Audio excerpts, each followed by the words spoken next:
To say that this year in golf was crazy would be an understatement. It's safe to say that for better or for worse, the LIV vs PGA golf feud became the reason so many people tuned into the golf-verse this season. And now, finally, the 2022 golf season has reached its end, and the most unlikely person, Greg Norman, is out here saying he wants peace. So today, let's talk about this peace. First up, Norman is hoping for peace. Recently, after the end of the LIV League's first ever season, the Aussie man with a plan, Greg Norman, sat down in front of journalists to answer all the burning questions. But of course, in this new golf landscape, the only question people want to know about anymore is, what's the tea from the feud? So the conversation went that way immediately, but here's what's interesting. Norman didn't seem eager to add fuel to the fire. Instead, he said he wanted peace. Now, you have to agree that this guy's attitude towards peace has more mood swings than a moody teenager. Only a month ago, he was giving fiery statements about how done he was with the PGA. He said his product was successful and didn't need the cooperation of the tour anymore. Well, now he says cooperation would be nice. The reason he gives for this is that his players still want to play at other places, like the PGA and DP Tour. He brought up the attempts toward a truce that his side has made so far. The last time he tried to talk to Jay Monahan was mid-year, according to him, but he had yet to convince the PGA commissioner.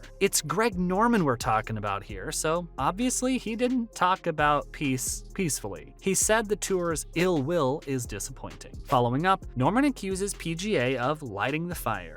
While he was at it, he also threw another bombshell into the tour's camps. The way he sees it, the PGA Tour is responsible for this whole war in the first place. Yep, he said that this angst that now exists in golf was created by the tour and not by the Rebel League. But why would they create angst? Well, because according to Norman, they can't handle the competition. To be more exact, competition causes them heartburn. Damn shots were fired. Wait just a minute though. Does he have a point? Maybe. Whether his intentions are pure or not, at least Norman has shown a willingness to end the fight on multiple occasions throughout this year. On the other hand, Monahan has been very clear that he never wants anything to do with the Saudi-backed tour and its defectors. As for the spirit of competition, the tour hasn't shown any. Sure, the bans placed on the defector are technically there because they didn't get the required releases to play at the Rebel League, but this has happened before with other circuits. Still, when LIV entered the chat, the tour took extreme measures. Anti-competitive much? Don't look at us. The Department of Justice smells it too. The antitrust inquiry by the DOJ is still going on. It has only expanded, and now Augusta National and the USGA are also being investigated. So yeah, if it's the unwillingness to accept challenges, we think the PGA Tour is far more guilty of it than LIV. Up next, what do you want then, Greg? Yes, he's a golfer, but he's also quite a remarkable entrepreneur. So what does he think the solution to this mess could be? Here's how screwed up this battle for golf dominance is. Even if he isn't sure what he means when he says peace, he only pointed toward the road when he spoke about a potential truce, mind you. He doesn't have quite an idea where it leads. He thinks the two sides should start by discussing their agendas at a table. Norman believes negotiations will be good for golf and business because, according to him, a business grows with healthy competition. So what he wants exactly in legal terms can be described as baby steps. But if we're completely honest here, it isn't too hard to read this man, even if he's not saying much about where he wants to go. The LIV CEO's best case scenario would be his players having the freedom to play wherever and whenever they choose. That's pretty much been his entire shtick for the longest time. Even when he was a player for the PGA himself,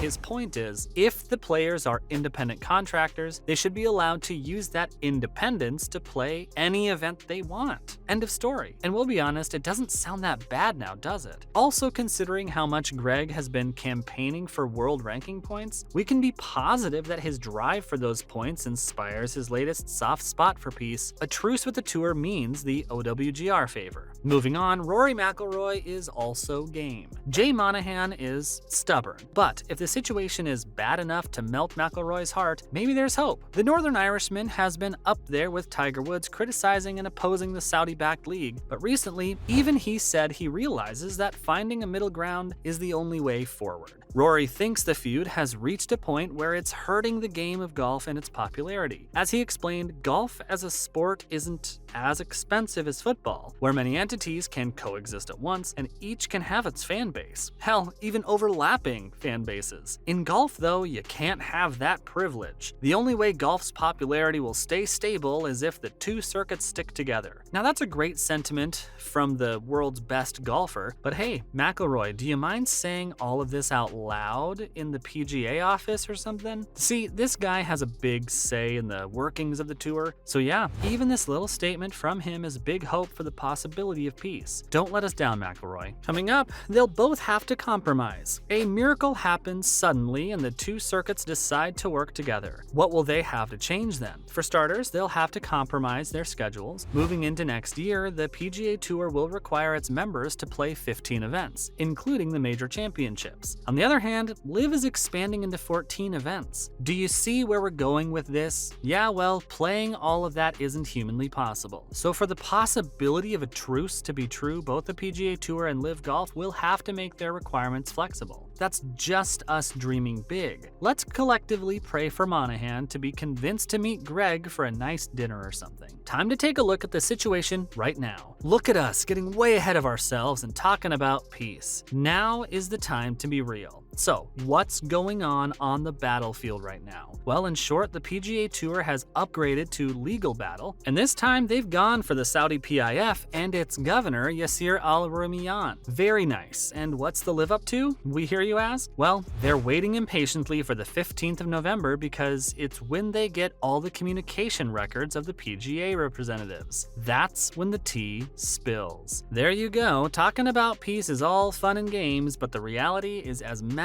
up as possible. Now let's talk about Bubba's interesting insights about big money. First off, there's guaranteed money at the PGA Tour. Two-time major champion Bubba Watson has been very vocal since joining the Saudi-backed Rebel League. Now he's spilling the beans on guaranteed money. See, this guaranteed appearance fee is something the LIV League has heavily criticized by its opponents. But Watson says that happened back at the tour as well. According to him, players were paid under-the-table appearance fees by sponsors and tournament organizers. What's spicier is that he says the bigger the name of the player, the more money he made this way. I missed the cut, I still make money. I cut, I make extra money. Bubba ain't holding back. So much for money for as much as golf as you play, eh? Here's what the tour said in response. The tour responded to this. They say that whatever sponsors pay the players is none of their business. The statement says that the PGA does indeed prohibit appearance money, but this doesn't apply to sponsor-related activity. That, according to them, is permissible. Well, that's a good enough defense now, is it? Lastly, Norman's thoughts on this. Greg Norman gave his 2 cents on this as well. He said that back in his day, they weren't allowed to accept appearance fees from anyone under any circumstances. But he believes Bubba. He said he'd heard rumors of this, but it must be true now that Watson's saying this. So yeah, as expected, Norman doesn't doubt there's shady business going on behind closed doors at the PGA Tour. That's a wrap for this video. Is a truce between the two circuits possible at this point? Let us know in the comments below. Don't forget to give this video a thumbs up and subscribe to our channel for more videos like this. See you at the next one.